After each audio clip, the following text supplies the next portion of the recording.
श्री स्वामी समर्थ. जय जय स्वामी समर्थ. तुमच्या घरामध्ये खरंच खूप जास्त वाद होत असतील, सतत चिडचिड होत असेल, मतभेद असतील, मुलं ऐकत नाही, पैसा आहे पण टिकत नाही, किंवा सतत पैशाच्या काही अडचणी सुरू असतात, काही काम करायला गेलं तर ते काम होत नाही, तर ही सेवा खरंच तुमच्यासाठी आहे आणि तुम्हाला चांगला मार्ग दाखवणार आहे. कारण या सेवेमुळे मला खूप छान अनुभव आला आहे आणि ही सेवा मी नेहमी करत असते. तुमच्या आयुष्यातील दुःख, दारिद्र्य दूर करून सुख, शांती, समाधान आणू देत. तुमची कामं लवकरात लवकर होऊ दे, ही स्वामीचरणी प्रार्थना. चला तुम्हाला सेवा सांगते. सर्वप्रथम आपल्याला माहिती आहे, अंघोळ वगैरे सगळं करून घ्यायचं, छान घर पुसून घ्यायचं, रांगोळी काढायची, मन आणि घर एकदम प्रसन्न करून घ्यायचं, देवपूजा करून घ्यायची, दिवा आणि अगरबत्ती लावायची. आता सेवा इथून स्टार्ट होते की 1 तांब्या पाणी घ्यायचं आणि 11 तांदूळाचे दाणे घ्यायचे. 11 तांदूळाचे दाणे म्हणजे का, तर आपण ते दाणे हातात घेणार आहे आणि हातात घेऊन ते जे मंत्र आपण जप करणार आहोत ती पूर्ण ऊर्जा त्या तांदूळाद्वारे पाण्यामध्ये जाईल. आधी तर आपण तांब्याला हात लावणारच आहे आणि तांदूळाला, म्हणजे डबल जो फायदा आहे तो आपल्याला होणार आहे. आणि तांदळाचे दाणे 11 असल्यामुळे आपल्याला जप किती झाले हे मोजण्यात आपलं कॉन्सन्ट्रेशन इकडे तिकडे होणारही नाही आणि छान असा जप होईल. पूर्ण एकत्रित मन असेल आपलं. तर डाव्या हातामध्ये तांदूळाचा दाणा घ्यायचा आणि जपला सुरुवात करायची. श्री स्वामी समर्थ, श्री स्वामी समर्थ, श्री स्वामी समर्थ, श्री स्वामी समर्थ. जास्त घाई नाही करायची, एकदम रिलॅक्सली श्री स्वामी समर्थ, श्री स्वामी समर्थ असे 11 माळी जप. 1 माळ म्हणजे पूर्ण 108 वेळा. 108 वेळा झालं की पाया पडायचं आणि तो तांदूळ जो आहे तो पाण्यामध्ये टाकायचा. तर यामुळे काय होतं, तर जपामुळे त्या पाण्यामध्ये दैवी शक्ती जी आहे, दैवी ऊर्जा ती उतरते आणि ते पाणी दिव्य औषधासारखं आपल्यावरती काम करतं. तर 11 माळी जप झाल्यानंतर शांत एकाग्रचित्त तर आपण झालेलो असतो.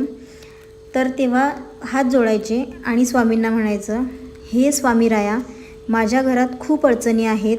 आपल्या ज्या काही अडचणी असतील त्या स्वामींना सांगा. त्या अडचणी मी आशा करते की तुम्ही माझ्या घरातील जी नकारात्मक ऊर्जा आहे ती नकारात्मक ऊर्जा नष्ट करणार, मला मार्ग दाखवणार, माझ्या मुलांचं संरक्षण करणार, माझ्या मिस्टरांचे कामामध्ये अशी अडचण आहे ती तुम्ही दूर करणार. तर हे सगळं सांगून तुम्ही माझं रक्षण करणार, हे सगळं स्वामींना सांगायचं आहे. त्यानंतर तो जो तांब्या आहे त्या तांब्याच्या पाया पडायचं आणि त्या तांब्यामध्ये एक फूल ठेवायचं. त्या फुलाने पूर्ण घरामध्ये पाणी शिंपडायचं. आधी तर ते तुमच्या कपाळावर लावा, मुलांच्या कपाळावर लावा आणि मिस्टरांच्या कपाळावर, जे पण घरामध्ये असतील त्यांच्या सगळ्यांच्या कपाळावर ते लावा आणि घराच्या चारही कोपऱ्यामध्ये, दारामध्ये ते पाणी जे आहे ते थोडं थोडं शिंपडा. ठीक आहे. त्यानंतर 6 नंतर तुम्ही जर मुलांसाठी ती पूजा करत असाल, सेवा करत असाल किंवा मिस्टरांसाठी करत असाल, तर ज्या कोणासाठी करत असाल त्यांना तुम्ही पाटावर बसवायचं. पाटावर बसवल्यानंतर काय करायचं, तर हातामध्ये पाणी घ्यायचं उंजळमध्ये आणि श्री स्वामी समर्थ असं म्हणून जो समोरचा व्यक्ती आहे त्याच्या तोंडावर शिंपडायचं. म्हणजे अक्षरशः डोळ्यावरती जी डोळ्यामधली झाप आहे, जी निगेटिव्ह एनर्जीने डोळे खराब झाले आहेत ती पूर्ण उतरून जाणार. तर असं तुम्ही न थांबता 3 दिवस करायचं आहे. ही सेवा तुम्ही सकाळ, दुपार, संध्याकाळ केव्हाही करू शकतात. फक्त 5 वाजेच्या आधी करायची, जेणेकरून 6 वाजेच्या नंतर ज्या कुण्या व्यक्तीसाठी तुम्ही करतायत त्या व्यक्तीच्या डोळ्यावरती तुम्ही ते पाणी शिंपडू शकले पाहिजे. पाण्याचा शिपका जोरात मारायचा, जेणेकरून ते दचकले पाहिजे आणि त्यामधली जी निगेटिव्ह एनर्जी आहे ती बाहेर पडली पाहिजे. तर खरंच न थांबता जर तुम्ही ही 3 दिवस सेवा केली तर दुःख, दारिद्र्य जे आहे ते दूर होईल आणि खरंच सुख, शांती तुम्हाला पण खूप सकारात्मक वाटेल.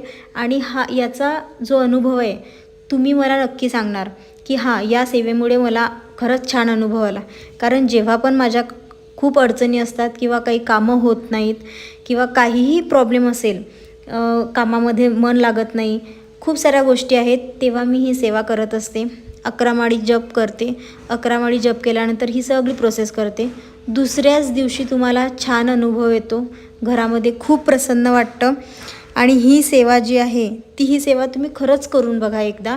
आणि ही सेवा केल्यानंतर तुम्ही कॉमेंटमध्ये मला नक्की सांगा की ह्या सेवेमुळे तुम्हाला काय फायदा झाला.